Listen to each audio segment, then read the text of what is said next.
Kiri balik, kiri kanan. Alright. Oke, assalamualaikum warahmatullahi wabarakatuh. Jumpa lagi Waalaikumsalam. bersama kami ya 5D plus 1 MCMK ya kan 5 dokter plus 1 mantan calon mahasiswa kedokteran ya. Jadi Dokter Kiki masih on the way dan Dokter Ebi kayaknya lagi ada tugas ya malam ini ya. Bisa disebut jaga.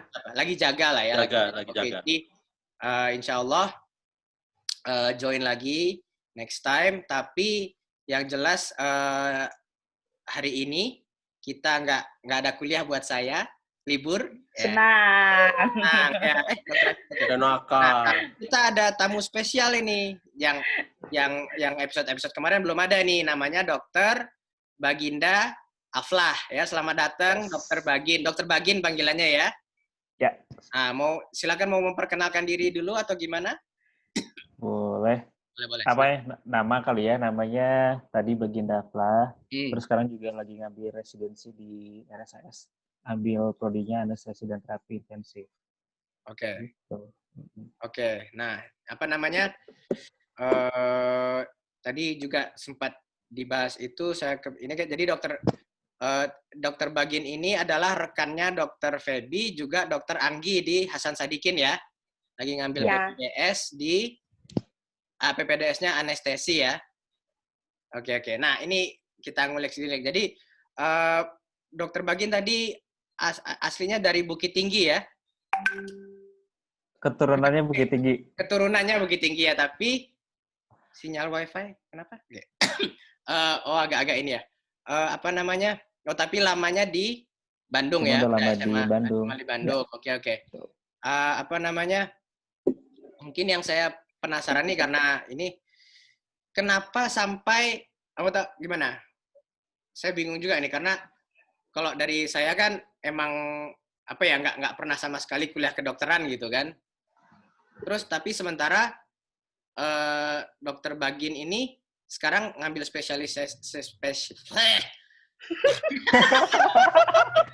Bang, tenang Bang.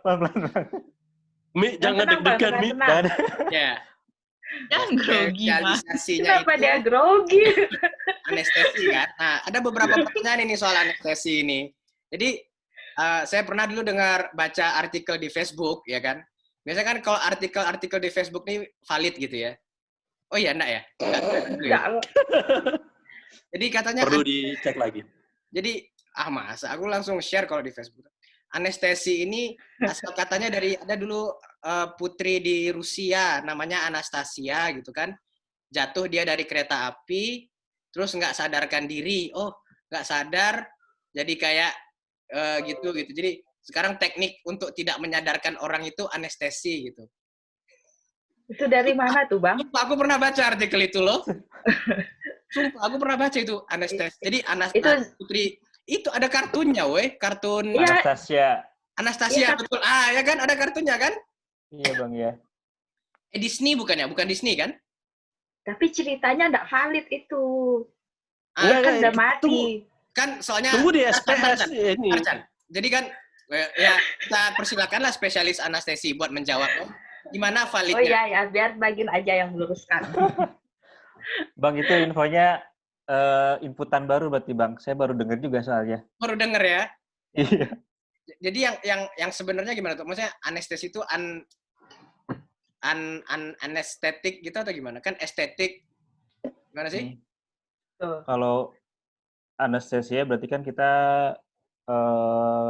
mungkin karena kita kerjanya memanipulasi kesadaran orang gitu. Terus kita memakai obat-obatan yang memang nanti bikin dia nggak sadar. Mungkin dari situ.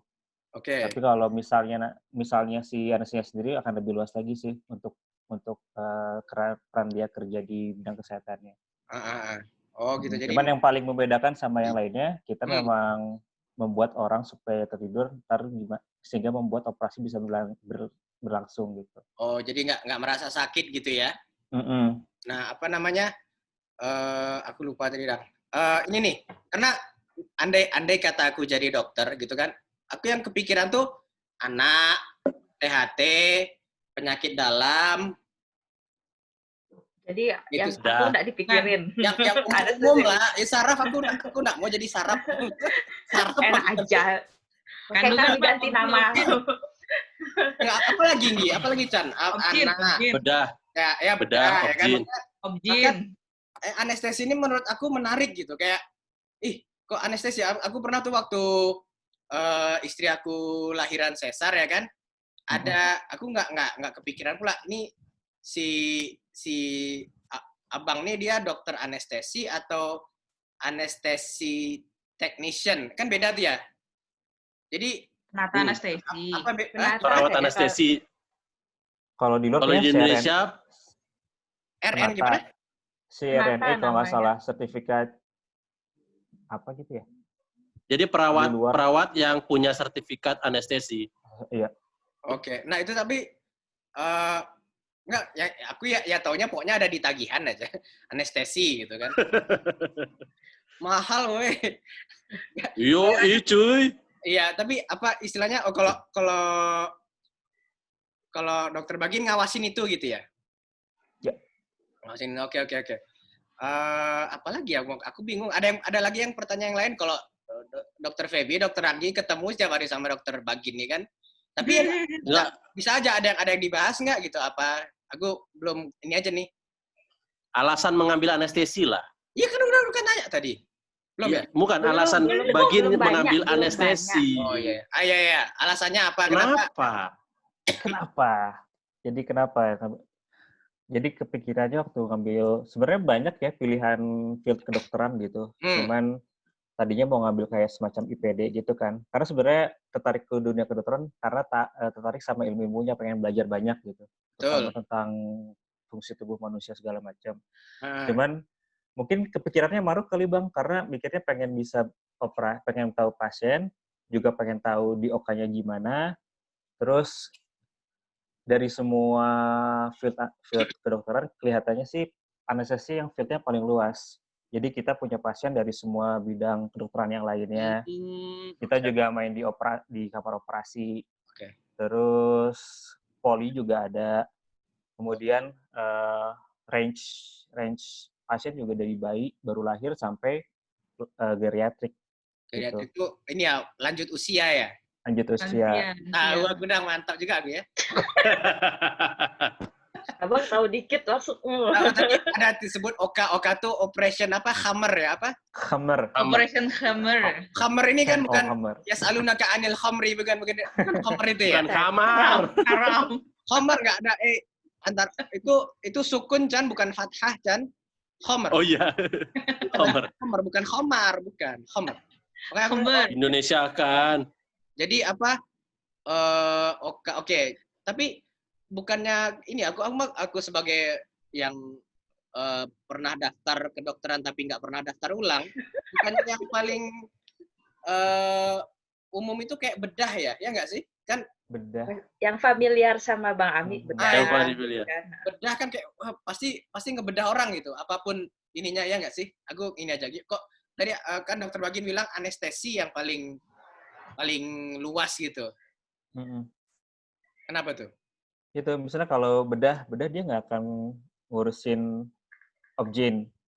Bedah mungkin ntar kebagi-bagi lagi nih si subdivisinya bisa lagi ntar. Terus misalnya bedah nggak akan berhubungan mungkin sama pasien-pasien misalnya anak harus ambil lagi bedah anak gitu. Iya. Atau dia nggak kayak IPD yang bisa ngerawat intensivis misal di ICU.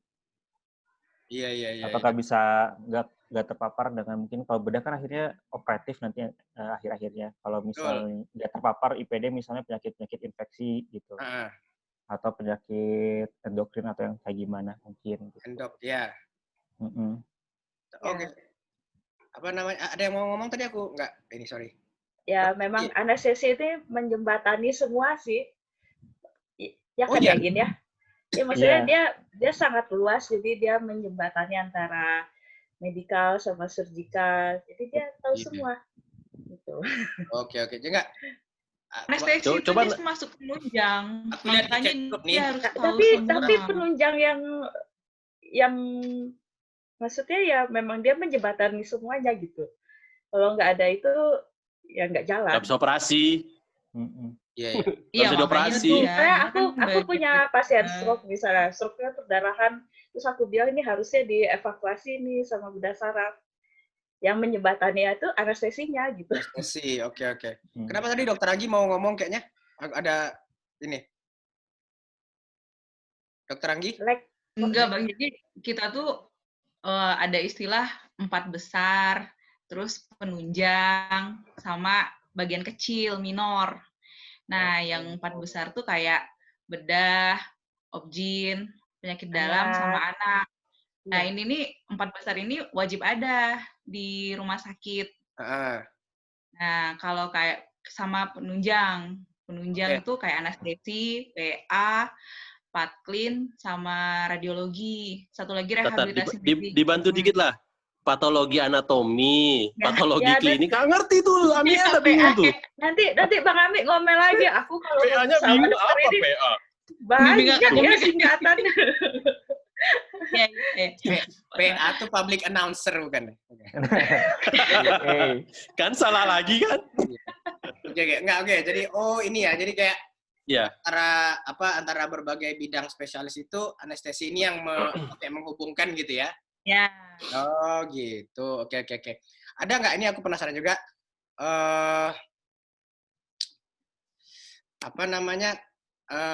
Ada sosok yang dilihat nggak sama Bagin sebelum memilih aku pengen anestesi ini gitu? Kan karena kalau udah milih gitu bisa ganti nggak sih? Bisa ganti spesialisasi nggak sih dokter tuh? Bisa. Keluar dulu. Iya.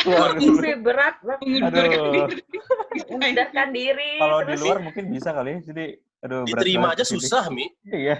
Terus nanti kalau udah keluar tuh udah kayak kena blacklist gitu. Jadi si Ani pernah keluar dari PPDS ini gitu. Iya. Nggak, maksudnya kecuali keluarnya karena gara uang ya. Beda. Kalau misalnya kejelasan yang jelas dia bisa membayar. Hah? Itu kau bukan? Enggak. Kau nggak lanjut praktek gitu bukan ya? Enggak, bukan karena itu. Iya. Wah, aku mau nanya apa tadi? Oh ya, ada sosok yang ada seorang dokter anestesi yang keren nih, aku pengen jadi kayak dia gitu, ada nggak? Paling mungkin waktu koas kali, jadi ngelihat anestesi di guru kita di koas itu seperti apa. Karena mungkin tertarik sama kerja dan ritme anestesi. Maksudnya anestesi itu pasiennya pasien-pasien kritikal.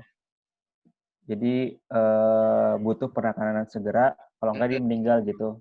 Malah ada di pikiran anestesi, cara berpikir itu gimana caranya supaya pasien ini hidup.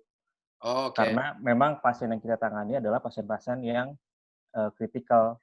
Jadi bukan pasien yang masih bisa bernafas, bisa cerita seenaknya gitu, tapi dia udah memang butuh support segala macam. Kalau nggak ditindak, mungkin ke depan outcome-nya mungkin ada gagal organ yang mungkin meninggal juga gitu, Bang. Iya.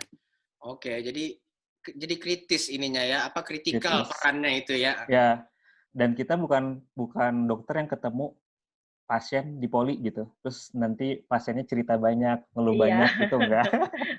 Mungkin salah satu bukan tempat curhat. Jadi karena semua pasien yang anestesi pegang pasti diam. Pasti kita buat nggak sadar. Iya, kena abuse dong. Kena abuse. Justru kalau abis di anestesi curhat tuh ngeri juga tuh dok. Ngeri itu. Iya, ngeri kan. Tapi pasien bisa bangun lagi operasi loh, Mi. Iya loh. Aku ingat tuh waktu bangun. Ketawa lagi si Anggi, pernah ketemu nggak pasien bangun lagi operasi? Serem kali. Bangun aku kalau pas aku tuh lagi operasi, bangunnya itu yang kakinya gerak, tangannya gerak, nah gitu. Pas Oke. Iya sih. Aku ingat tuh pernah waktu Amandel. Tapi kalau yang bangun langsung matanya kebuka nggak pernah. Kalau udah kebuka kita dipukul anestesinya.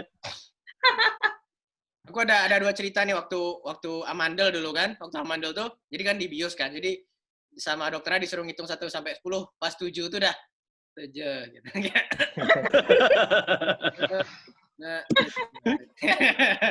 Kayak udah bangun-bangun tuh udah yang di di bangsalnya gitu. Ya, Bukan di recovery room. Delivery room. Jadi recovery room. RR orang istilahnya. Tadi dokter Bagin mau apa? Jadi ketemu dokter anestesi cuma bentar doang kan, Bang? Cuma pas mau Iya. dibius aja ya? Malah Cuma Sukanya lagi nggak? biusnya. Karena kan dia di belakang kan, karena dia di bagian Iya, iya. belakangnya ngatur apa dosisnya itu kan. Gitu. Jadi nggak tahu kan dok mukanya kayak apa, orangnya Iya. siapa nggak tahu kan? Iya. Iya. Dan Oh, tertutup masker. ini dong pahlawan tanpa tanda jasa dong. Tapi anestesi harus ahli ininya, Mi. Apanya tuh? Tangannya.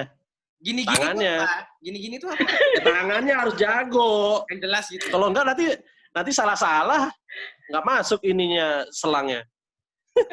Oh gitu, Gin. Coba. Bisa dielaborasi, Iya. Gin. Apanya tuh? Jadi memang karena sebenarnya mungkin salah satu secara pribadi kenapa mau anestesi karena memang nggak ketemu banyak orang juga sih. Oh, Kalau oke. bagian sendiri mikirnya kayak nggak suka ketemu orang dalam waktu, misal praktek diam di satu tempat, terus ketemu pasien 50-100 dalam sehari itu nggak suka. Hmm. Nah, Menarik nih.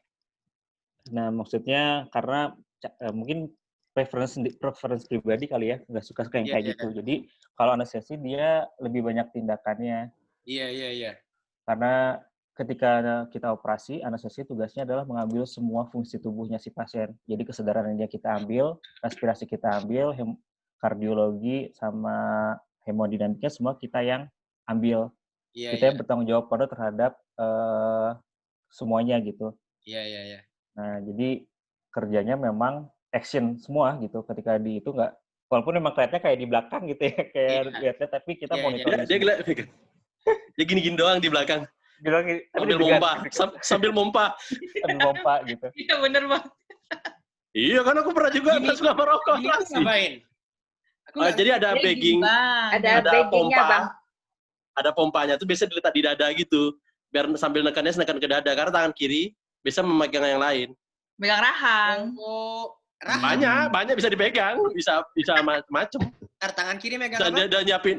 dia bisa nyiapin obat, nyuntik lagi gitu-gitu. Jadi biasa bagging satu tangan, selalu dibiasain satu tangan. Tasking. Multitasking. Enggak. Multitasking. Oh, gini. Kalau anestesi kalau bisa tangan 10 deh. 10. Iya. Beneran. Oh, kalau di Karena banyak yang harus dikerjain. Termasuk Karena ngangkat telepon dari operator. ya itu juga. Semua kita Wow, kerjain. wow. Operator butuh apa kita kerjain. Iya. Gitu. Tolong angkatin handphone bunyi. ngeri juga tuh ya, maksudnya. Enggak, tapi ini Iya, menarik. beneran. Menarik karena kan rata-rata tuh anak sekolah kan kalau ditanya cita-citanya jadi apa? Jadi dokter. Kenapa? Karena aku suka ketemu banyak orang, ketemu pasien gitu kan, ngebantu orang segala macam. Mungkin itu yang kayak Feby deh, Nah, iya, tapi ketemu orang. oh berarti bertolak belakang ya ininya Feby sama Bagin ini ya. Kalau Bagin. Feby itu lebih ekstrovert gitu ya, lebih ketemu orang gitu. Extrovert. Kalau Halo. Bagin ini lebih yang I want to help you but I don't want to see you gitu ya nggak sih? Iya. Iya, oke. Kayak Lillahi gitu. ta'ala, Bang. Lillahi ta'ala. Billahi ta'ala, Dan betul. Dan maksudnya jelas ngebantu orangnya sih mungkin ya. Kadang-kadang Iya. kan sebenarnya ini kalau misalnya kayak pasien jadi IPD gitu, ada pasien yang cuma datang, saya sakit perut dok, tapi cuma buat ngeluh doang. Nah itu tuh males deh kayak gitu. Padahal Maksudnya pilihan. Kalau anestesi nggak, dok tolong ini saya dok, saya mau operasi. kalau anestesi jadi dia sakit emang butuh pertolongan dengan jelas gitu. Iya, kritikal Jadi ininya ya kondisinya. kritikal. Iya. Nah, mau nanya apa tadi, Wei? Oke. Bagian paling favorit sebagai calon, berarti kan calon spesialis anestesi sekarang ya? Amin. Ya. Amin, insya Allah. Apa bagian favoritnya apa nih? Sama bagian yang kurang disenangi gitu?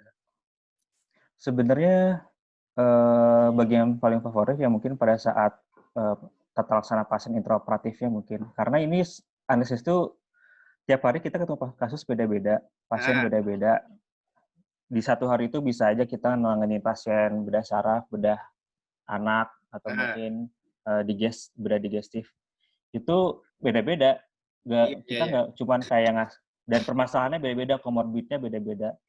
Sebenarnya pekerjaannya tuh bukan cuman kayak ngebius pasien supaya dia bisa operasi, tapi lebih ke perioperatifnya. Perioperatif itu artinya persiapan pasien, gimana caranya si pasien ini tuh bisa dioperasi, outcome-nya bagus, dan safety. Nah, kita yang berpikir ini gimana supaya ini pasien layak untuk operasi. Kemudian masuk ke intraoperatif, persiapan apa aja yang kita butuhin untuk operasi ini berjalan dengan baik. Betul. Kira-kira intraoperatif akan terjadi masalah apa.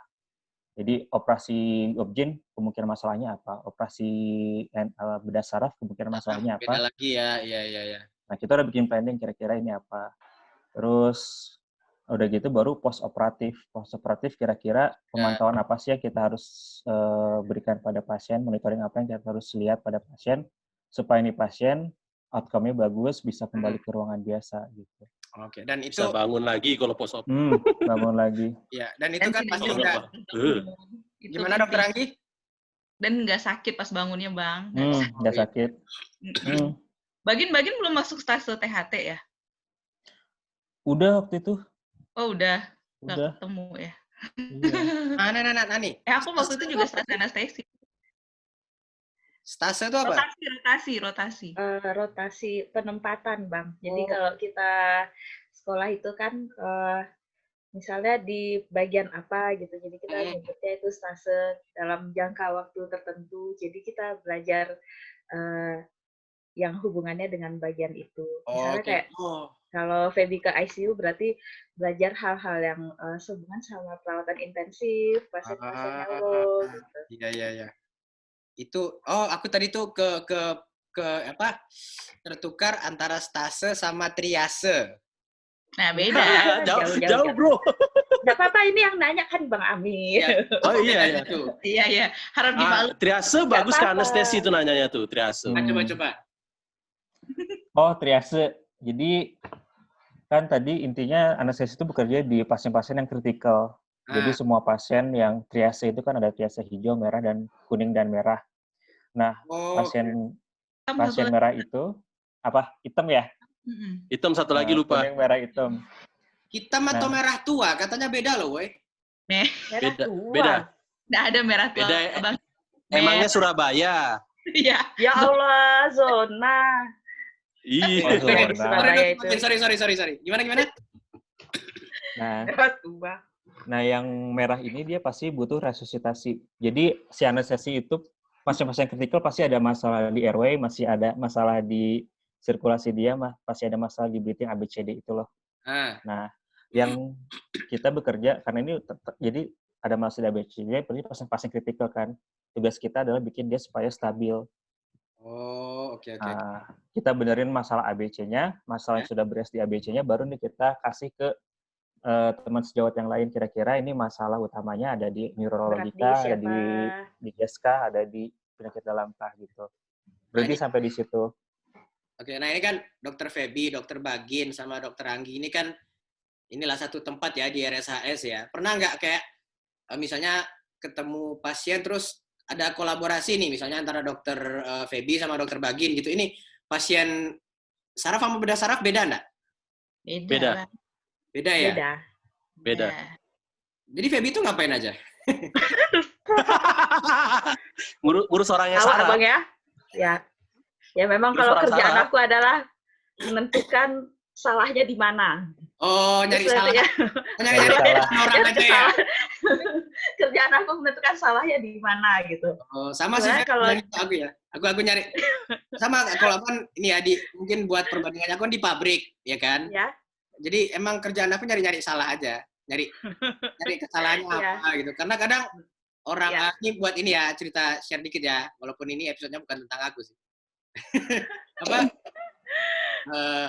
Kalau di pabrik itu kerjaan aku emang tiap hari kayak lihat equipment, lihat pompa, lihat kompresor segala macam, cari ada enggak yang bisa dibenerin. Jadi emang kerjanya nyari kesalahan orang.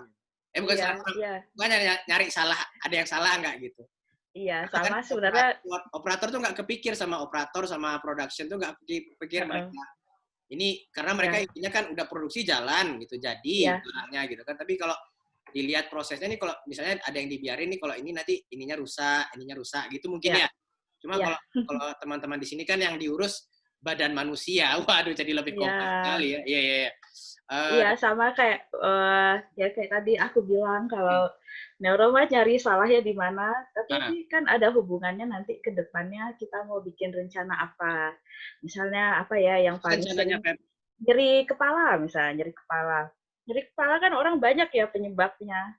Jadi kalau orang neuro dia harus memastikan nyeri kepalanya ini penyebabnya karena apa, sakitnya tuh asalnya dari mana, terus dia juga harus tentukan sifat nyerinya kayak apa sehingga obatnya benar dari sekian banyak obat anti nyeri untuk mengurangi nyeri si pasien yang nyeri kepalanya, apalagi kalau udah derajat tinggi kan kita nggak mau ya, kan nyeri itu sangat mengganggu ya Bang ya, keseharian semuanya akan terganggu. Pernah nggak bayangin orang bisa-bisanya nyeri selama 15 tahun?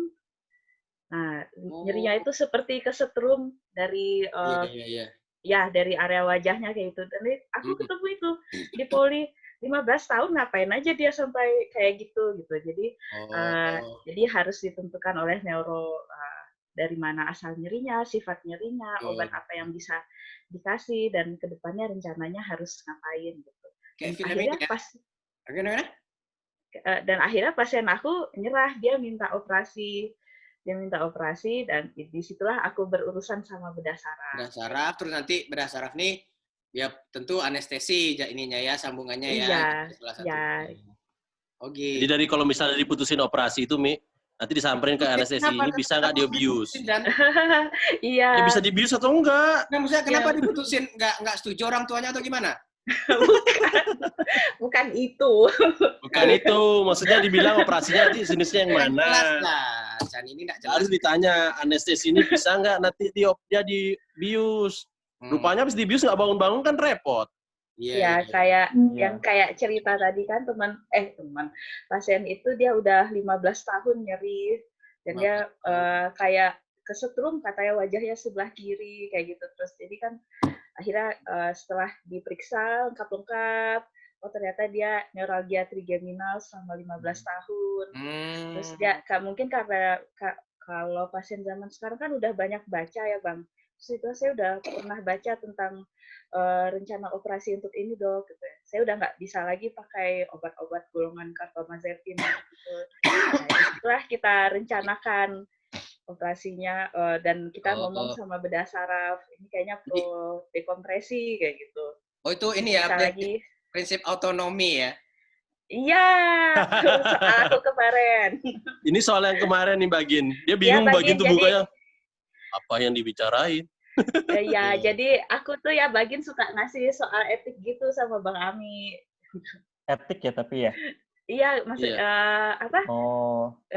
Autonomi atau keluarga berhak memutuskan. Itu emang dilema. Dan mereka itu berhak menentukan apa second opinion. Boleh dia minta second opinion ke dokter lain. Oke, kalau dokter pernah nggak Bagin merasakan ini nggak? Sorry Mi. Pernah nggak Bagin merasakan misalnya kan biasa kalau misalnya objin darurat, ini yang mau diselamatin ibu atau bayi? Pernah nggak? Kalau anestesi pasti pegangannya ibu. Nah, ibu pasti ibu ya.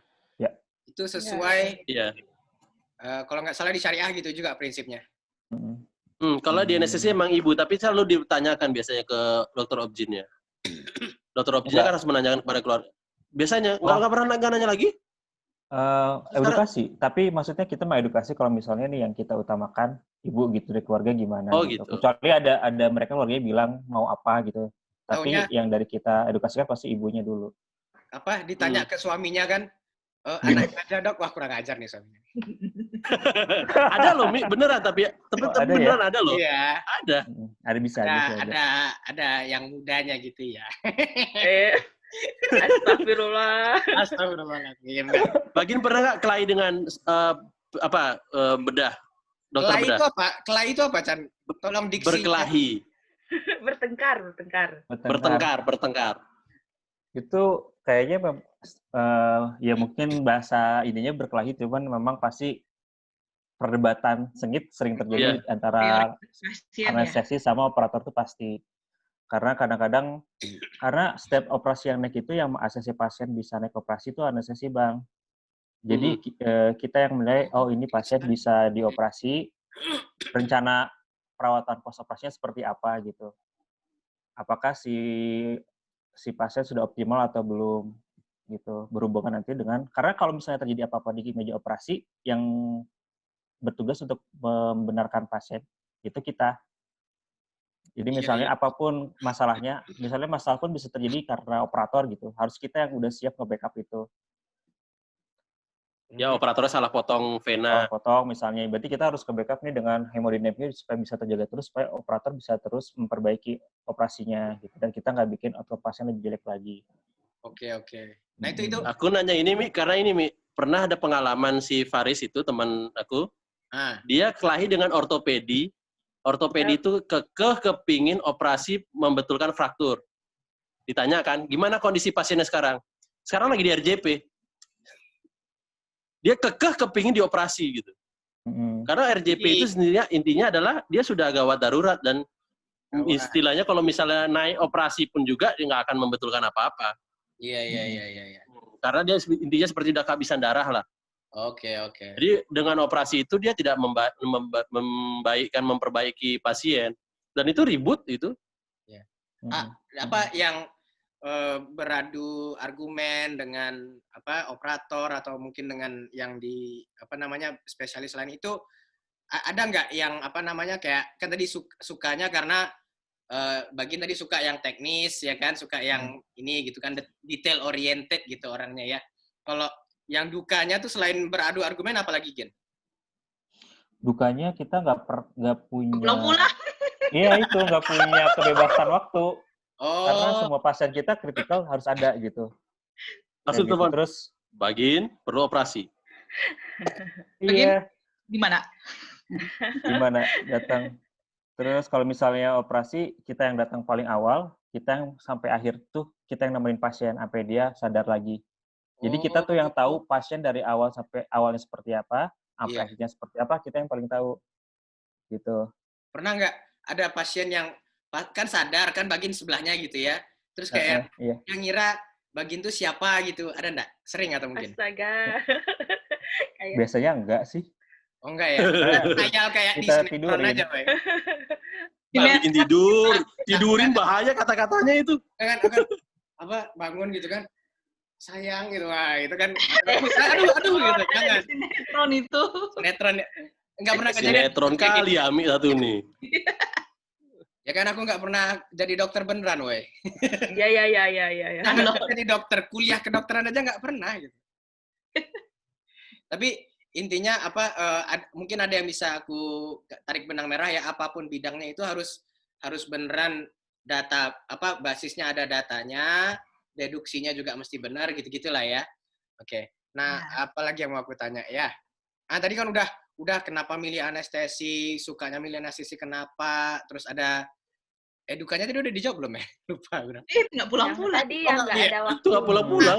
Ini pernah nggak, maksudnya ya berarti mungkin sholat gitu mesti dijamak atau gimana? Iya. Kalau anestesi bisa sholat, Bang. Loh, nggak maksudnya? Bisa sih. Dia bisa tinggalin ke ventilator, sholat dulu. Ya. Kalau pasien stabil, ya asa 1, asa 2, nggak ada komorbid yang aneh-aneh, bisa ditinggal. Bisa ngopi-ngopi dulu. Oke, ada ya walaupun kecil tapi ada jendela ininya lah ya, keleluasaannya sedikit. Bukan yang mungkin kalau yang kritikal baru misalnya lupa belum sholat zuhur nih udah deket asar terus pasiennya kritis gitu, pernah nggak? Sering. Terutama RSAS semua tuh kayak gitu. Pasien-pasiennya udah pasti asa tinggi, asa 3. Karena rujukan provinsi udah nggak jelas Bang pasiennya. Sampai maaf nih, sampai kayak terpaksa harus mengkodok sholatnya gitu, pernah? Sering nggak atau gimana? Iya, itu sering sebenarnya sih Bang. Sering ya, oke. Tapi kan kalau yang kayak gitu kan ini darurat istilahnya ya, betul. Nah, tadi kan udah bicara inilah, kita agak ini lagi lah. Jadi kan bagian ini selain dokter anestesi, calon spesialis anestesi, juga DJ ya di playlist di Oka. Gimana tadi ininya? Sebelum record tadi. Bikin playlist lagu. Operator lagu DJ ya, benar Bang, DJ. Itu jadi pas lagi nggak tugas jadi ngatur playlist gitu ya. Jadi kan kebiasaannya kalau operator kadang-kadang memang butuh suasana operasi yang mungkin lebih rileks, yang nggak terlalu stres gitu. Jadi selama ini kan musik membantu itu Bang. Jadi biasanya ya kita sebenarnya siapa aja sih bisa gitu, cuman karena mungkin anestesi yang ada di situ dan tidak steril, jadi kita yang biasanya mungkin bantuin operator buat pilih lagu gitu. Kadang-kadang operatornya minta mau tolong diputerin dong lagu ini, kita puterin. Lagu yang paling aneh apa tuh, Gin? Yang paling aneh koplo, Bang. Koplo? Weh. Masa lagi operator cendol dapat sih? Iya. Aduh, beneran emang ada. Iya. Ada yang beneran emang ada, Mi. Oh, Via Valen atau Nela Karisma? Iya, ada.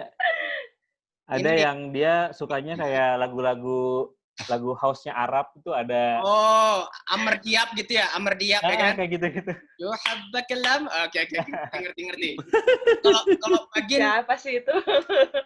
Amr Diab nggak pernah dengar kalian? Kayaknya kenal ya. Amr Diab kan? Ini nih. Amr Diab itu ini. Habibi ya Nurul Ain ya sakin khayali. Tahu lagunya orang itu, Bang. Di novel Ayat-Ayat Cinta ada tuh. Kalau pernah baca Ayat-Ayat Cinta ya. Jadi waktu si Fahrinya tuh mau tidur gitu kan. Jadi enakan denger lagu ini atau murotal atau apa gitu dia nyinya adalah di ini. But anyway, kalau Bagin pas lagi tugas tuh sukanya yang mana? Lagunya ini ya lagu ya konteksnya ya. Preference. Lagu.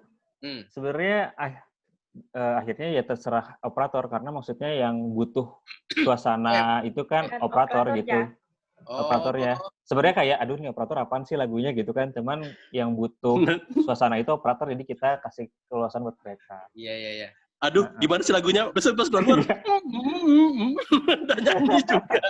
Maksudnya aku nggak ngebayangin tuh koplo sambil gimana Dr. Anggi? Koplo sambil operasi. Sambil gini-gini, Mi. Enggak lah, enggak sampai segitu kali. Enggak salah. Gimana? Enggak sampai segitu kali juga lah, Mi. Dokter Anggi tadi kayaknya mau ngomong cuma dia ini agak nge-lag kenapa? Enggak begini, kalau anestesi itu kalau walaupun dia nggak suka sama lagu operator, pada akhirnya juga disuka. Oh iya. Iya, akhir-akhir keluar gini. Udah gitu-gitu. Iya, apalagi belakangan yang lagi happening itu ini ya, mendiang Pak Deddy Kempot ya, rahimahullah ya. Oh iya. Itu dia. Itu pula paling banyak yang ini paling banyak yang di request ya. Lumayan. Tapi itu kalau operasi santai, operasi seru gitu ya, pasien aman, bukan operasi yang berisiko tinggi, itu bisa Oke. Iyalah kalau operasi emergency udah nggak ada yang mikirin playlist nih. Iya. Darah ini ya. Udah tunjuk sana sini. Udah teriak-teriak semua tuh kalau misalnya operasi jelek. Wah. Iyalah. Oh masuk. Oke masuk. Aku kira tadi operasi yang kayak gitu pakai. Enggak semua tiara. Ada yang ini nggak pernah minta murotal mungkin? Oh iya, ada juga. Ada juga. Ada. Keren. Iya. Apa lagi tadi ya? Bagi ini kan bocoran dari Dokter Anggi nih. Bagi ini paduan suara tadi ya. Iya, Bang. Apa namanya? Iya. Suara anestesia. Iya. Itu berapa orang? Isinya banyak gitu atau gimana? Banyak itu banyak. Bukan solo. Bukan. Karena kalau suruh solo nggak ada yang bagus, Bang. Jadi emang harus. Jadi dia harus bareng gitu. Harus bareng-barang, jadi ketutupan. Oh, coba kasih sedikit lah preview gitu. Waduh. Bahaya jangan, Bang. Iya. Jadi ini nampilnya tuh di acara apa biasanya? Biasanya kayak karena lumayan udah lama, terus lumayan atau acara brevet misalnya, atau acara pelantikan, acara besar brevet itu seperti pelulusan spesialis, Mi. Syukuran orang dah lulus spesialis. Apa namanya? Brevet. Ya, biasanya makan-makan tuh, banyak banget makanannya. Jadi dikasih surat tanda keahlian juga sekalian di situ. Brevet itu pakai D atau T? T. Makanya nggak kol-kolah ya? Nggak. Brevet. Iya. Oh gitu, oke. Apalagi hobinya Dokter Bagi nih kalau boleh di-share ke kami. Kita. Kami kita. Ya itulah. Paling suka lari paling ya, olahraga. Lari. Dikit-dikit lah. Suka ikut ini nak maraton gitu atau apa? Iya. Kedodoran kalau di itu. Kedodoran. Kedodoran. Oh kedodoran namanya. Oh nama eventnya kedodoran gitu ya. Lari juga. Oke. Lari-lari ini Mi ambil darah. Latihan. Oh itu lari juga ya? Lari itu. Lari. Lari. Mana ada enggak kalau itu. Ambil sekarang. Kayak gitu tuh udah. Cepet bilang ke Bang Dara ambil 2. Udah. Tapi ini ya kalau di film atau di sinetron gitu atau di drakor ada nggak anestesi ini? Ditampilkan nggak? Jarang kayaknya ya, nggak? Ini tim Medical Dragon. Tim Medical Dragon ada ya. Apa dokter ini? Rase juga. Sinetron nggak ada kan? Rase. Ada. Sinetron jarang. Biasanya ujung-ujungnya, Pak, Bu, kami sudah mencoba yang terbaik gitu kan?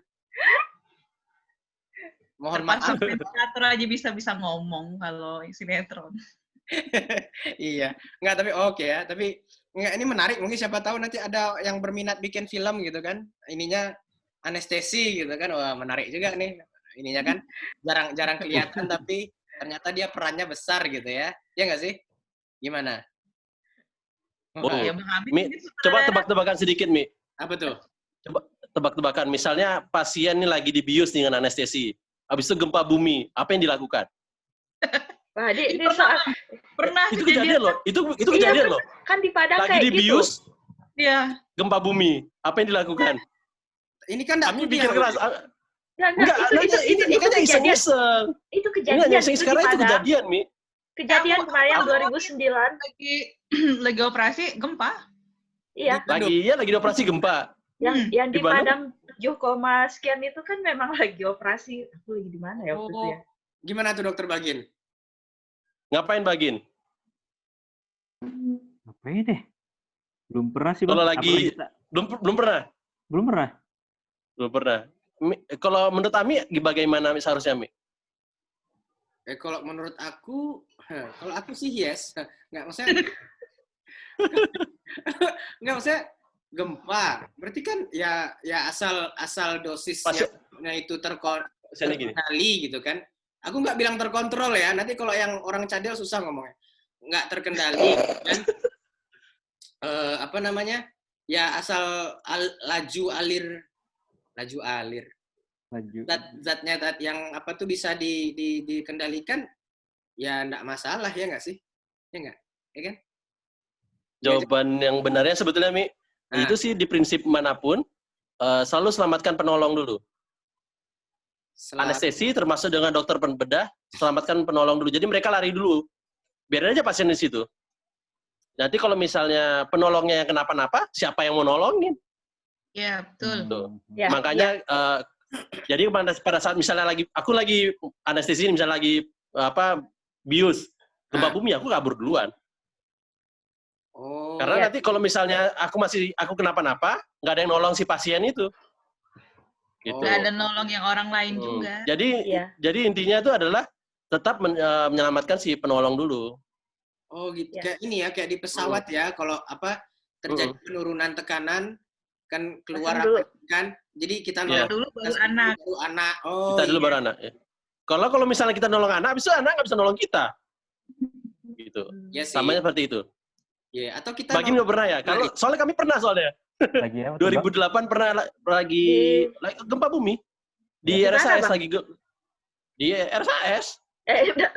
Gempanya di waktu itu di Subang atau di Garut ya, antara dua itulah. Dan itu emang pada kabur. Kabur ya?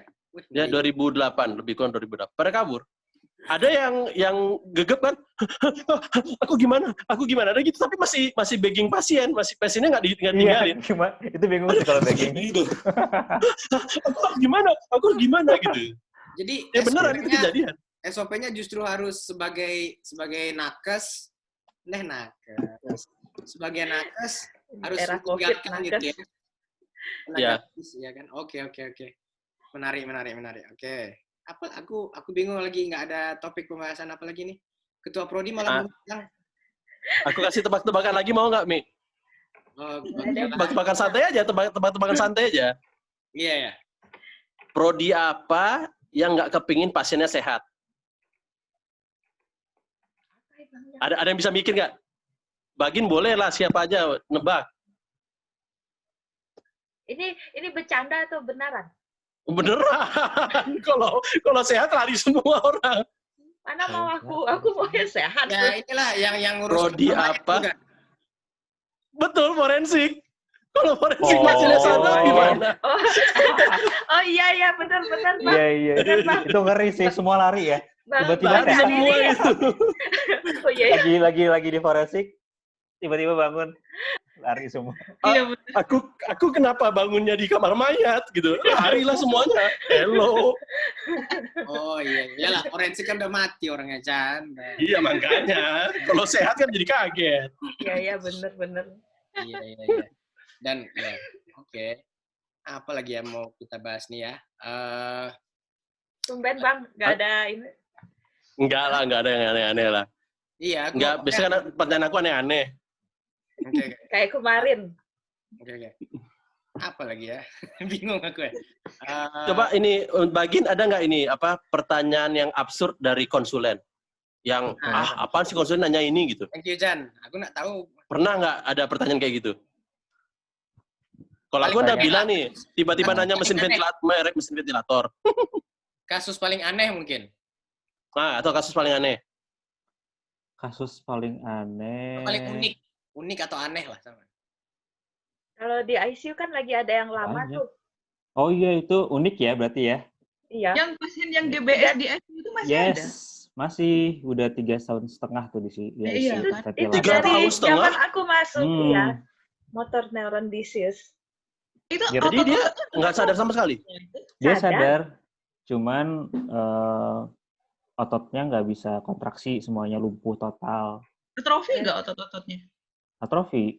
Atrofi. Iya. Refleksnya hilang. Terus dia nggak ada Pertanyaan kemarin tuh, perifer atau CNS? sentral. Pertanyaan kemarin lagi. Perifer. Iya. Iya. Kan pertanyaan aku kemarin. Ada orang nggak sadar diri 3,5 tahun? Bukan nggak sadar, dia nggak bisa gerak sama sekali. Jadi motoriknya tuh udah nol semuanya. Jadi di ICU tuh 3,5 tahun? Iya, dari zaman aku baru masuk sampai aku mau keluar. Tapi indikasi rawatnya kenapa? Apa karena dia nggak bisa napas? Iya, memang gagal nafas. Memang gagal nafas. Jadi kalau diajak ngomong bisa? Nggak bisa. Dia kalau ngomong, maksudnya produksi suara, produksi kalimatnya enggak, tapi dia mengerti, Bang. Jadi seperti lock-in syndrome dong? Enggak lock-in. Ini betul-betul motoriknya aja. Jadi motorik aja, jadi bukan lock-in ya? Motor neuron disease. Motor neuron disease. Tidak ada gangguan sama sekali untuk yang terganggu hanya motoriknya aja. Kalau kesadarannya dia awake, dia arousal, dia bagus. Kalau cuma karena dia nggak bisa bicara, kita nggak bisa mengukur ininya ya, intelektualnya. Tapi dia mengerti. Orangnya sekarang aja bisa nonton TV ya, Gin ya. Terus dia gagal nafas, otot-otot pernafasannya kan lumpuh juga. Tapi dia nggak ada gangguan sama sekali untuk kayak sensorik. Kita megang tangannya, dia tahu kita megang tangannya dari arah mana. Kita manggil dia tahu gitu. Tapi untuk bergerak tidak sama sekali. Jadi 3,5 tahun lah pasien itu di sana. Feb, kalau Stephen Hawking sama nggak sih, Feb? Tuh mau nanya itu tuh. Stephen Hawking bukannya? Iya, sebenarnya Stephen Hawking ALS dia ya kalau nggak salah ya. ALS ya. Amyolateral ya. Ya sebenarnya ya itu juga dia hanya mengganggu si ya secara garis besarnya motoriknya aja, tapi kalau yang lain-lainnya intak semua, bagus. Ya, dia masih bisa nafas kan? Berarti sebenarnya sama nggak sih? Ya dia satu golongan besar juga sih. Motor neuron disease juga. ALS itu yang apakan es bucket itu kan? Bukan. Iya bukan sih? Iya kan? Bukan ya? Yang air sama es, wah gitu, ya kan? Bukan, Bang. Ice bucket challenge. ALS. Oh, tapi ya ALS tuh sebagai channel tuh awareness-nya dari ALS. Iya, benar. Benar. Iya. Tapi bukan Stephen Hawking yang dibiurkan. Enggak. Orang sehat. Awareness-nya maksud aku. Iya, betul. Oke. Oh, jadi dia oke. Berarti dia jatuhnya di saraf ya atau gimana? Saraf. Iya, memang kerusakannya di saraf. Bisa dilihat. Jadi C1. Tiap hari. Apa? Dokter Feby ngurusin tiap hari nih? Ya waktu masih tingkatannya residen yang pegang ruangan, memang itu Feby pegang pasiennya dulu. Tapi udah naik kelas, jadi ke juniorin. Tapi aku hafal itu pasien. Subhanallah. Iya. Aduh, mudah-mudahan. Maksudnya, agak ini juga sih. Kaget juga agak dengar. Ada kayak gitu ya. Maksudnya 3,5 tahun tuh, ya yang keluarganya yang ini ya. Maksudnya, aku mikir ininya juga sih. Apa ya? Itu ada kemungkinan sembuh nggak? Prognosis. Malam. Prognosis. Ad malam. Oh, ad malam tuh artinya udah nggak ada jelek, Mi. Ad bonam baik. Bang Amik bingung. Itu istilah dalam kedokteran. Prognosis itu adalah gimana ke depannya, penyakit ini ke depannya gimana. Kalau misalnya bilang ad malam itu jelek. Kemungkinan meninggal atau tidak membaik itulah. Kalau ad bonam baik. Oh, mal sama bon. Iya benar. Oke. Tapi ada dubia. Aja. Dia tuh meragukan ya? Meragukan. Dia bisa baik, bisa enggak, masih Ntar juga aku, antara. Iyalah. Kan ada S3. Ya Allah, jangan itu juga disebut. Profesor. Ya. Apalagi ya mau kita bahas hari ini ya. Itu yang pertanyaan absurd, ada nggak sih pertanyaan absurd dari konsulen gitu? Ya sebenarnya derajat absurdnya abang tuh apa? Iya. Ya pokoknya yang aneh nggak terbayangkan gitu. Itu bakal pertanyaan soal orang terjun dari gedung ada sperma di celananya kan kurang apa itu? Pertanyaannya itu. Maksudnya jadi maksudnya yang seperti itulah. Absurd aku tuh di sini kan. Absurdnya Chani itu di nggak kelihatan lagi kan? Iya. Terus aku asal jawab aja, aku bilang, ini fight and flight ya Bang ya? Iya katanya. Iya memang iya. Jawab, woy. Iya. Gimana Gin? Ada nggak? Yang itu ya. Yang aneh apa ya? Pertanyaan konsulen. Sebenarnya kita selalu dibombardir tiap pagi karena laporan jaga pagi. Nah itu pas dibombardir itu karena kita harus bisa ngejelasin apapun yang terjadi selama operasi di sana gitu. Saat pasien operasi kita harus jelasin semua itu kenapa gitu.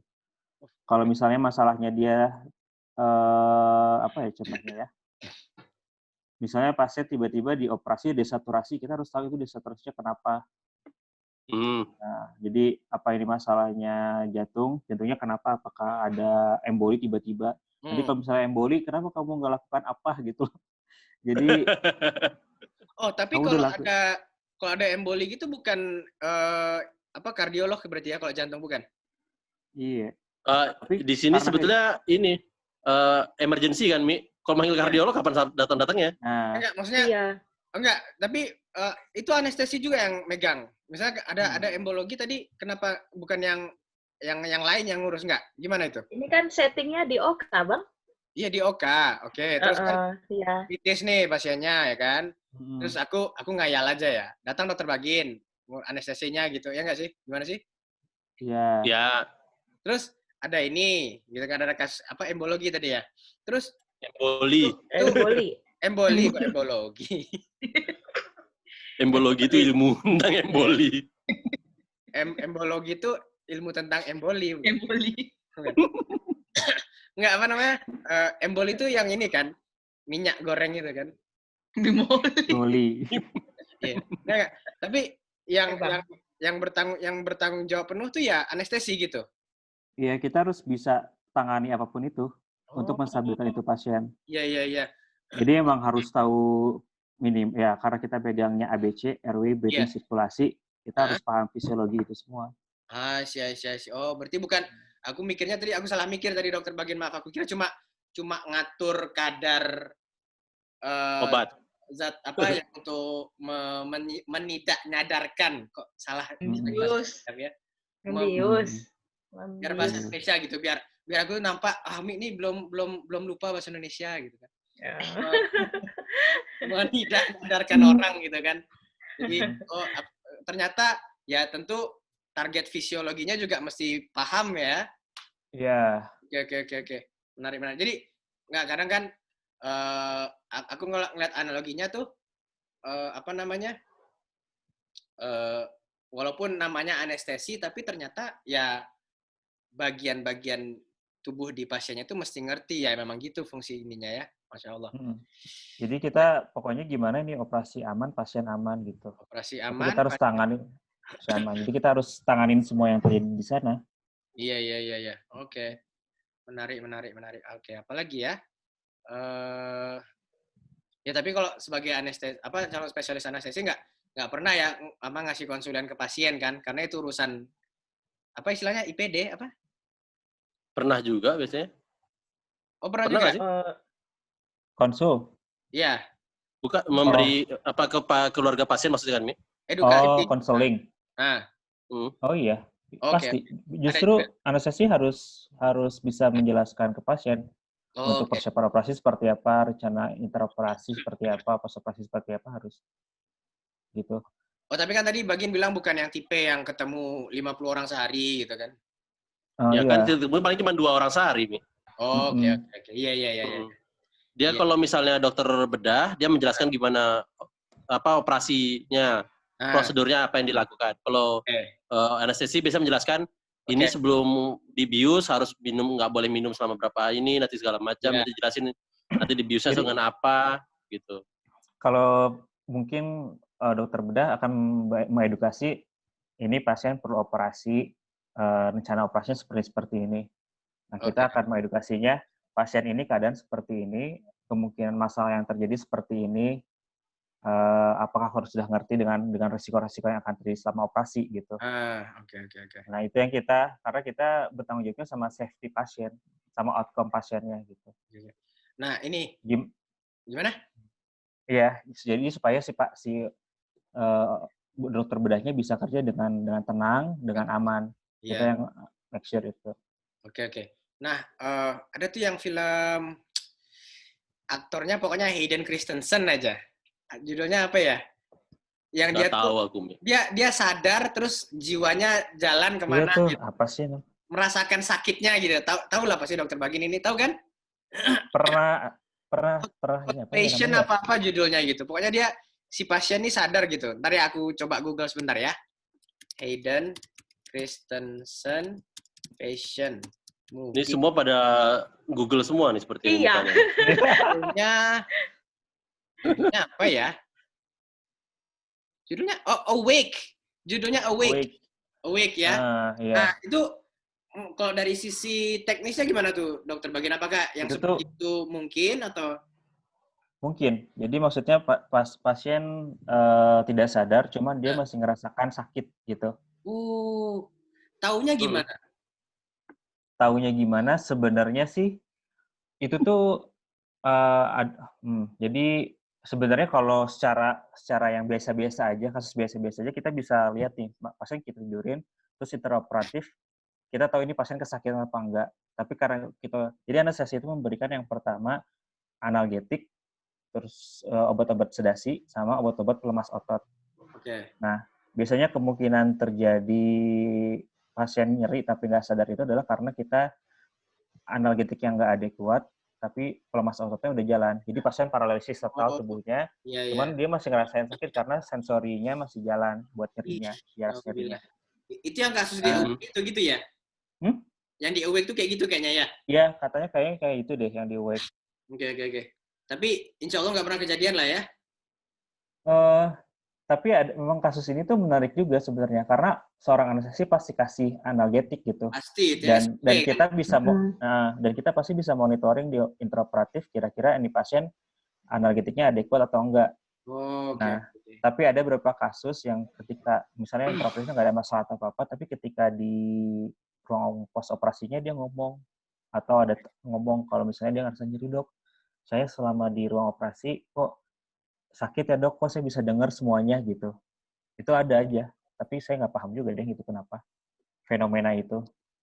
Karena ada orang-orang yang ini yang dosis biusnya harus berapa kali lipat dari orang biasa. Ada yang dia resisten terhadap obat bius. Nah itu dia saya. Ini menarik loh, resisten terhadap obat bius. Beneran, karena tante aku kayak gitu. Tante aku kayak gitu, dia nggak bisa di lidokain di sini untuk cabut kuku aja, nggak bisa. Harus berapa banyak lidokain yang dikasih di sekitarnya baru bisa kebas. Lidokain tuh maksudnya bisa pakai kain, bisa pakai kapas gitu atau gimana? Lidokain itu nama obatnya, Mi. Namanya. Merek. Itu nama obat lokal anestesi apa sih? Oh iya. Bis lokal. Bius lokal, iya. Jadi kan misalnya mau nyabut apa di kukunya, di anestesia itu di bagian sini. Oke. Bagian saraf sini. Jadi saraf sini semuanya kebas, nggak terasa sakit apa-apa. Iya. Baru dioprek lah kukunya, mau dicabut lah segala macam, terserah. Gitu. Wow. Oke. Tapi balik tadi ke dokter Bagin yang awake tadi ya, itu bisa kejadian ya? Maksudnya indikatornya Kasusnya ada. Cuman itu kayak dari berapa banyak persentasenya mungkin kecil kali ya yang seperti kayak gitu. Oke. Oke. Dan nggak tahu deh maksudnya kalau benar-benar, tapi sebenarnya kalau mungkin ada special case pada si pasien itu gitu. Betul. Karena kan kalau orang normal dengan fisiologi normal kita kasih obat-obatan, jadi harusnya udah kena. Ya kena. Nyeri apa? Ini apa? Hypothetical case. Hypothetical case ya. Misalnya ada pasien nih kan dibius. Terus pas bangun, ya kan, habis bangun dia, terus dia bilang, oh tadi saya ngerasain semua tuh, kesakitan saya, gitu. Saya mau nuntut ke pengadilan. Nah, itu gimana? Wah, itu gimana ya? Itu yang kayak sering ada di media sosial nggak sih ya? Iya, media sosial.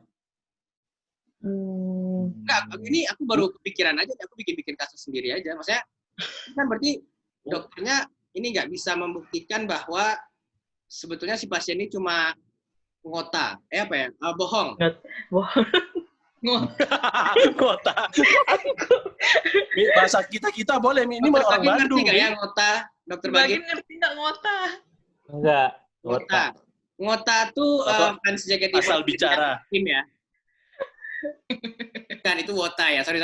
Enggak. Ngota tuh bohong lah istilahnya.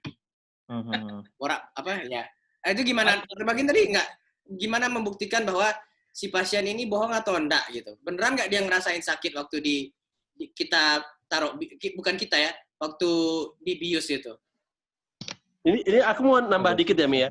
Kalau misalnya dia mau menuntut, dia perlu alat bukti. Dia nggak boleh dari physically dia yang bilang. Dia minta alat bukti harus ke bagian forensik. Forensik itu akan menentukan apakah dia benar-benar ada luka. Misalnya dia ngaku ditinju orang, nanti forensik yang menentukan dia betul-betul ditinju orang atau tidak. Karena kalau forensik itu objektif. Objektif dan kalau dia nggak bisa subjektif. Nah sekarang aku bingungnya tuh, gimana caranya dia bilang, atau operasi aku sakit. Terus gimana caranya dia ada surat yang ahli itu ya, objektifnya itu. Karena kalau dalam pengadilan kita tidak bisa pakai yang subjektif. Gimana dokter Anggi? Kalau nyeri itu kan subjektif sifatnya, Bang. Oke, enggak, tapi kan dia bisa merasakan sakit enggak, ya kan? Iya. Iya, maksudnya, ya aku ngerti maksud kamu, artinya. Tapi dalam dia mau menuntut itu, dia perlu alat bukti kan? Iya. Nah, alat bukti itu harus didapatkan dari dokter forensik. Oke. Nah, sekarang gimana cara dokter forensik itu membuktikan kalau dia benar-benar sakit atau tidak pada saat operasi? Itu aku nggak tahu. Nah, kan ada anestesi, ada neurologi di sini. Mungkin bisa jawab. Nggak, dia kalau forensik, dia dari forensik aja. Dia melihat dari physically. Misalnya, dia dibilang ditinju orang. Dia tapi ada lebam. Lah, gua ngerti. Ya, maksudnya, kenapa udah dibius gitu. Enggak, maksud aku itu gimana membuktikan dia ini beneran terasa sakit atau enggak gitu loh. Oh, bisa, Bang. Gimana? Jadi, kalau bius lokal ya, kalau bius lokal itu setelah kita masukin obat bius, kalau waktu kitana nih paling sering tuh anak-anak tuh. Kalau kita dia bohong atau enggak. Aku tahu kalau yang ini mah. Terus. Tapi pada orang dewasa juga sering, kalau aku kayak biopsi gitu juga sering juga aku tes, Bang, nih bohong atau enggak nih pasiennya. Nah, jadi setelah kita suntikan obat bius, kalau kita yang misalnya nih kita mau ini di sini nih, kalau aku paling sering itu di hidung ya, Bang, daerah hidung. Kan pakai ditutup tuh kepalanya, jadi cuman kelihatan hidungnya aja. Hidung kan. Nah, terus kita masukin obat bius. Terus kita tanya pasien ini kesakitan atau enggak tuh dengan cara kita jepit hidungnya. Nah, kalau misalnya kita tanya sakit atau enggak, dia bilang enggak, berarti benar. Nah, kalau misalnya kita jauhkan di depan hidung, bukan hidungnya yang kita jepit, tapi di depan hidung, kita bilang sakit enggak? Sakit, berarti itu bohong. Oh. Tapi maksudnya kan kalau itu kasusnya adalah kita sedang sebelum kejadian gitu. Belum kalau ini kan gimana? Pas sudah lewat itu makanya tadi juga bingung gimana cara membuktikannya. Iya, kalau udah kejadian ya susah buktikannya, Bang, gitu. Oke. Jadi belum ada pendapat ya? Dokter Bagin dari anestesi, coba kita tanya anestesi gimana? Kalau itu tuh kayak kasus yang jarang dan mungkin special case banget tuh, Bang. Maksudnya dia operasi berjalan dengan lancar, nggak ada masalah, terus ketika bangun dia ngaku saya mendengar semua segala macamnya. Jadi ada sensasi yang dia rasakan, tapi operasi jalan lancar gitu ya. Artinya kan sih masuknya mungkin bisa ke arah situ, ke arah halusinasi. Bisa. Ke arah apa? Halusinasi. Oh, jadi kan efek samping. Iya, salah satu efek samping obat bis itu kan bikin pasien halusinasi. Halu tuh kayak orang-orang, aku pacaran sama Raisa gitu, halu ya. Kayak. Mi udah punya istri, Mi? So? Mau kedua ya? Enggak. Aku nggak ikut-ikut ya. Enggak, jadi gimana tadi pembuktiannya, Dokter Bagin? Maksudnya nggak bisa dibuktikan? Nggak bisa dibuktikan. Sebenarnya nggak bisa dibuktikan sih. Oke. Ya. Iya, nggak bisa. Karena ya sekarang dilihat aja secara neurologi dia itu termasuk bohong atau enggak gitu ya kali ya. Nah, kalau yang kepikiran sih adalah apa operasinya berhasil atau enggak. Karena kalau misalnya operasinya berhasil walaupun dia merasa sakit, terus apa yang mau dituntut juga gitu. Analgetiknya kurang. Jadi dia kalau itu bisa. Kalau itu bisa memang. Tapi kalau lagi intra-op, apa coba yang Iya. Ya. Reman saraf coba. Hah? Reman saraf coba. Nggak, sebenarnya kalau Fei dari tadi nangkapnya Bang Ami sebenarnya justru bukan hanya spesifik membahas soal di pasiennya merasa nyeri atau tidak, halu atau tidak, tapi ini kayaknya mungkin Abang sedang membawa ke masalah, karena ini kan sering jadi tuntutan ya buat pasien ya, dia merasa sakit atau dia merasa ada keluhan. Ingat nggak dulu yang waktu itu lagi marak di media sosial, orang habis operasi terus dia merasa badannya dipegang-pegang kayak gitu. Padahal dia kan udah dibius ya kayak gitu. Oh iya. Kemudian yang kasus itu ya Allah. Iya, terjadilah kasus hukum. Sebenarnya kalau menarik ya kita pintar bikinnya ini ya. Iya, soalnya Abang kan suka kayak gitu. Jadi menyeret ke pembicaraan lain. Suka kayak gitu tuh suka yang mana sekarang nih? Wah, gawat nih. Nggak masuk aku sih Bang Ami ini kalau membuka topik bisa kemana-mana. Enggak, lanjut dulu Dokter Feby, lanjut. Enggak, aku yakin pasti nggak di situ aja maksud pembicaraannya. Jadi ini kan ada hubungannya sama safety pasien. Jadi ada kejadian-kejadian yang kita bilangnya kejadian yang tidak diinginkan. Kalau orang masyarakat Indonesia kan rata-rata bilang ini malpraktek, ini dokternya sudah malpraktek atau perawatnya malpraktek, sehingga sehingga jadi kasus lah gitu di pengadilan. Kayak yang tadi ilustrasi Abang Ami tadi, pasien katanya masih sakit gitu. Jadi kejadian tidak diharapkan itu macam-macam sebenarnya tingkatannya. Jadi ada kita nyebutnya kejadian sentinel, ada kejadian nyaris cedera, kejadian tidak diinginkan. Ya, gimana? Gimana, Pak? Dokter Anggi tadi yang ngomong. Oh, Anggi tadi. Gimana, Kak? Yang tidak diharapkan. Iya, yang tidak diharapkan atau kemudian untuk pembahasannya kan nanti harus dicari apa namanya RCA. Kalau di Chevron ada kan ya Bang, root cause accident, RCA. Oh, dia harus dilaporkan. RCA, oke. RCA. Jadi dan untuk membuat si root cause si RCA itu kan tentu harus diperiksa semuanya. Jadi tadi kan sebut-sebut halu ya, Pak, jangan-jangan pasien yang halusinasi atau apa. Tentu untuk pembuktian semua itu sehingga dibangun sebuah laporan RCA pasti sudah diperiksa dari berbagai keahlian. Oke. Ya, termasuk mungkin perlu bantuan dari psikiatri, perlu bantuan dari neurologi kalau memang diperlukan. Apakah dia memang ada gangguan di sistem saraf yang sehingga membuat dia jadi seperti itu, keluhan-keluhan yang muncul sehingga nanti apa yang menjadi bahan tuntutan itu bisa diselesaikan dengan baik. Karena kan kita kalau ada tuntutan juga kalau masalah hukum kan dia perlu data juga kan, perlu pembuktian. Sebenarnya pembuktiannya tidak hanya sebatas dia benar nyeri atau tidak, atau dia memang merasa dipegang-pegang atau tidak, tapi sudah dengan analisis semuanya gitu. Iya. Oke. Ya, dengan tingkatan kejadian tidak diinginkan itu tadi. Itu film Awake tuh kayak mana endingnya? Ada yang ingat nggak? Dokter Bagin ingat nggak endingnya? Nggak pernah nonton aku. Aku nggak pernah nonton. Aku pula ditanya nonton. Aku nonton tidur. Mi, anestesi itu nggak bisa nonton, Mi, sepertinya, Mi. Oh gitu Bagin? Iya, serius deh. Sekarang waktunya habis. Hasrat buat nonton udah nggak ada lagi. Iya. Terus ya aku dulu juga kalau pulang jaga itu tidur. Iya. Nonton apalagi udah setengah terbius dari lama rokasi, udah setengah terbius kan. Iya. Syukuran. Tapi kalau tadi yang kayak agak terbius sama nitrous oxide itu, misalnya pas jalan pulang itu aman nggak atau gimana?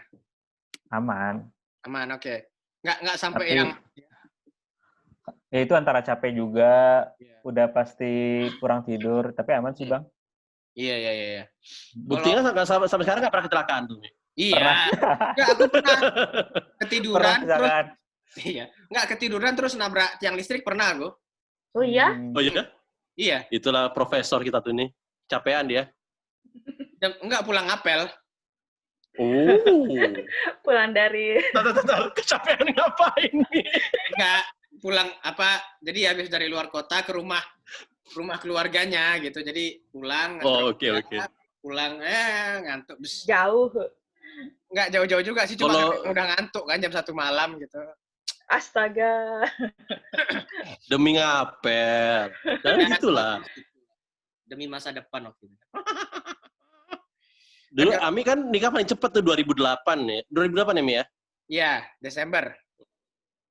Tuh, paling cepat dia nikah. Kan kalau aku 2010. Kan karena kalau karena cinta pun kotoran pun terasa kayak coklat gitu. Kok aku geli ya? Kok aku geli? Iya. Itu kan ini ya efek-efek terbius gitu ya. Terbiusnya terbius cinta. Apa sih? Bagin pernah ini nggak ada tuntukan malpraktek yang kasus yang ditangani? Pernah nggak ketemu? Nggak, sebenarnya belum pernah. Nggak pernah. Karena biasanya paling sering itu di anestesi soalnya. Oh, aku kemarin ada karena dia mengikuti operasi-operasi dari luar. Apa? Jadi pasiennya dia habis appendektomi, terus paraparese setelah itu, dan dia menuduh dokter bedah di luar kota itu yang menyebabkan dia jadi lumpuh. Nah, terus dia masuk ke paraparese kaki artinya. Iya, jadi sempat dilihat sama neurolog di sana juga. Neurolog di sana udah banyak pemeriksaan ini itu, dan dia have no idea untuk ini apa sih sebenarnya, sampai difotoin, saya dikirimin foto vertebranya. Terus saya pikir udah dibawa aja ke sini. Ternyata itu dia adalah seorang autoimun dan dia multiple sclerosis. Dan ternyata memang relapse-nya tuh pada saat dia operasi itu, relapse-nya pas dia operasi appendektomi itu. Gitu. Dan itu memang, dan itu potensi ribut karena ternyata di daerah itu udah diributkan. Jadi karena operasi usus buntu, terus dia lumpuh. Naudzubillah min dzalik. Jadi kita meluruskan. Jadi pekerjaan neurolog mencari-cari kesalahan ini ada gunanya juga. Ya. Jadi Coba kemudian tahu nggak, Mi? Apa bedanya antara malpraktek dengan resiko operasi? Ya itu ada juga ini bedanya penting itu. nih. Tadi Febida itu penting itu. Sentinel, kejadian tidak diinginkan. Kalau yang paling berat kan memang malpraktek. resiko itu ya ini kan, jadi istilahnya kalau di proses safety itu hazard itu selalu ada, tapi resiko itu kan probabilitasnya kan. Jadi aku lupa hitung-hitungannya, pokoknya hazard dikali resiko dikali probability itu resiko. Tapi kayak misalnya betul. colokan listrik itu kan pasti ada hazardnya, cuma selama kita nggak nancap kabelnya sembarangan, ya insya Allah nggak kesetrum, nggak apa gitu kan. Tapi kan hazard, istilahnya hazard tuh nggak bisa dihilangkan, tapi kalau resiko tuh bisa diturunkan kan, konsep prosesnya seperti itu. Jadi kalau malpraktik, kalau resiko ya part of ini kayak ya kalau di tempat minyak gitu misalnya udah ngedrill tapi ternyata sumurnya kering, itu sering tuh. Ya itu resiko, memang salah kalkulasi kan, reservoir. Ternyata bukan di situ reservoirnya. Ya, betul. Nah, tapi kalau malpraktik itu, kalau ini mungkin analoginya dia tidak ada konsep cutting corner kalau bahasa Inggrisnya. Ada step-step atau ada langkah-langkah yang diabaikan. Ya nggak sih? Diabaikan. Kok kayak kelihatan pintar ya? Kan memang pintar. Kalau kan emang pintar, udah profesor kan? Iya. Tuh, kepalanya ada botak. Enggak, bukan profesor. Enggak, mukanya, Mi. Iya. Betul kan? Enggak, hampir benar sih sebenarnya resiko itu, Mi, yang kau bilang itu yang ada hazard, ada probability, jadilah itu resiko kan. Jadi resikonya termasuk kematian dalam operasi itu. Iya. Kematian, kalau misalnya terjadi kematian dalam operasi itu seharusnya dari resiko operasi. Karena kan masalahnya kan orang misalnya setiap orang yang meninggal dalam operasi adalah malpraktek. Oh ini malpraktek, ini malpraktek.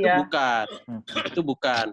Iya. Memang ada kemungkinan meninggal, tapi berapa persentasenya, kekecilannya berapa? Yeah. Apakah ada nanti kesalahan dari operator atau kesalahan dari anestesi, itu kan lain cerita. Yeah. Yang jelas-jelas malpraktek, yang kelas itu jelas-jelas malpraktek ya, kasa ketinggalan dalam perut. Nah itu malpraktek tuh. Iya, kan berarti ada itu pasti karena ada step yang dia nggak ngecek lagi. Biasanya karena gitu, ada perawat, ada perawat yang selalu ngukur ini ngitung jumlah kasa yang masuk ke dalam perut, berapa yang keluar. Ya, terus itu ada yang ngitung. Mungkin biusnya tinggal dikit lagi, udahlah langsung jahit aja. Misalnya aku kan Iya. Ya pokoknya ya seperti itulah. Maksudnya jangan kalau pernah dengar malpraktek kita luruskan dulu. Yeah. Karena ada resiko operasi, ada malpraktek, benar-benar malpraktek. Yang seperti ketinggalan dalam perut, ya itu malpraktek, nggak ada cerita. Tapi kalau misalnya ada kematian atau ada masalahnya, terputuslah urat, saraf, atau segala macam, itu bisa jadi resiko. Walaupun ada resikonya, ada dua. Resiko yang benar-benar karena si operasinya itu dekat sekali dengan saraf, atau memang karena, kejatuh, jadi kepotong, gimana ini ya? Ada yang kayak gitu. Iya. Jadi walaupun ada resiko langsung, ada resiko tidak langsung. Tapi resiko ya Bang, walaupun tidak langsung. Apa? Tetap dibilang resiko walaupun tidak langsung. Tetap resiko. Karena dalam operasi kan gimana pun juga kita membuka sesuatu, ya kan?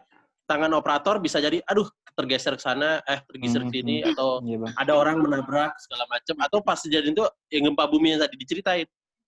Ya. Itu kan tetap terjadi dalam resiko semua. Iya, tapi yang jelas-jelas yang malpraktek itulah hal-hal yang seharusnya tidak terjadi gitu. Yang terjadi itu maksudnya yang harusnya bisa dikalkulasikan. Iya. Ya seperti tadi kasa ketinggalan, tang ketinggalan, yang gitu-gitulah. Iya. Itu udah pasti itu malpraktek itu. Kawan-kawan nih, sorry nge-cut. Ini udah hampir 2 jam kita ngobrol nih, subhanallah. Nggak kerasa ya waktu cepat sekali bergulir ya, karena jadi apa kan kalau teori relativitas itu waktu itu relatif kan? Ya.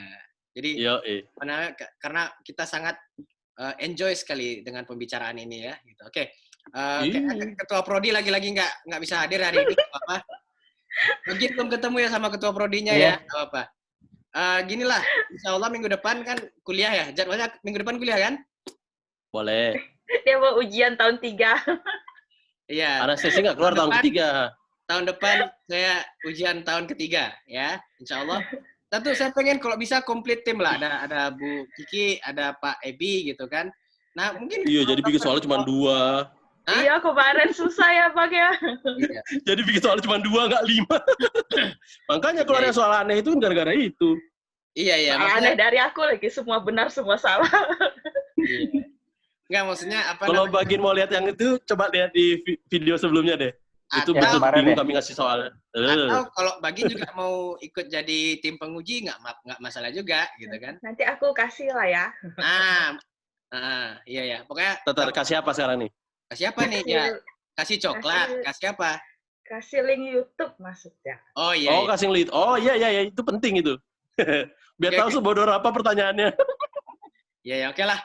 Oke, guys, kayaknya guys. Oke, kawan-kawan, apa namanya kita insya Allah cukupkan ya silaturahimnya hari ini. Terima kasih, terutama Dokter Bagin. Terima kasih waktunya. Terima kasih, sama-sama. Senang bertemu dengan Anda, gitu kan. Nah, ini nih. Kurang enak tuh kalau bahasa Indonesia itu senang bertemu dengan Anda. Kalau bahasa Inggrisnya nice meeting you. Kalau nice meeting itu gampang enak. Tapi kalau senang bertemu dengan Anda itu agak susah. Tapi anyway, pokoknya terima kasih sudah datang. Insya Allah kita ketemu lagi di kesempatan lain ya kan. Juga Dr. Chani, Dr. Feby, Dr. Anggi. Terima kasih Alhamdulillah. Alhamdulillah anaknya kalem malam ini. Terima kasih tuh. Ya kan? Coba tidur gitu. Kan al jannatu tahta aqdamil ummahat. Kata hadis gitu kan, surga itu di bawah telapak kaki ibu aja, masya Allah. Gitu kan. Jadi Arthur di mana Arthur? Masya Allah. Kalau mau tahu bius bayi gimana, tanyakan Bagin tuh.